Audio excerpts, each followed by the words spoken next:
my memory can be frazzled at times. I space on things like remembering to call people back when I said I would. I completely forget what day of the week certain television shows air. And if I didn't keep a dry erase board proclaiming that it was a Tuesday, I might swear to you that it was a Thursday.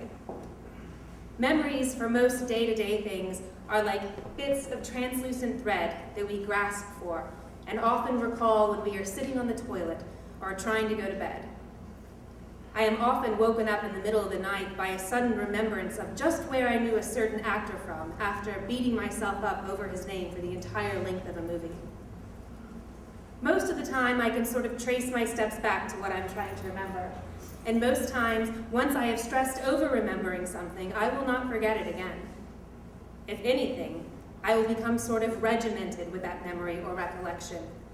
I will never again forget what side of the car the gas tank needs to be filled from. Being the caregiver for grandmother has increased my insecurities about memory.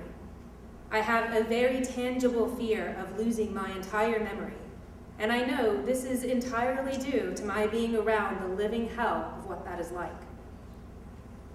My grandmother does not know what toilet paper is. I introduce her to the concept many times a day. In the past, I have sighed with sadness over how something as basic as the lost memory of personal hygiene is. I pull out a few squares of toilet paper, do a mime for what they are for, and then, usually, she remembers. Most days, it's a mystery as to what grandmother will know. Will she know how to dress herself?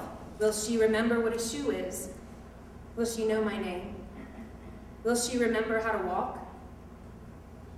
Some days she does not know how to make her legs move. It's purely mental and so frustrating for her. She will stand by my side, teetering and clutching my elbow, and will look down at her feet and command them, move. Some days she finds this funny. She will laugh and look up at me and say, I don't seem to be able to make my knees do anything. And because she laughs, I will laugh with her. It's so funny. But it isn't. Daily, there are questions about what day it is, what month, what year. Forget about trying to acknowledge a holiday around here. Weekly, there are questions about where we live. Around once a month, she forgets that she has her own bedroom. Those days are sort of bittersweet.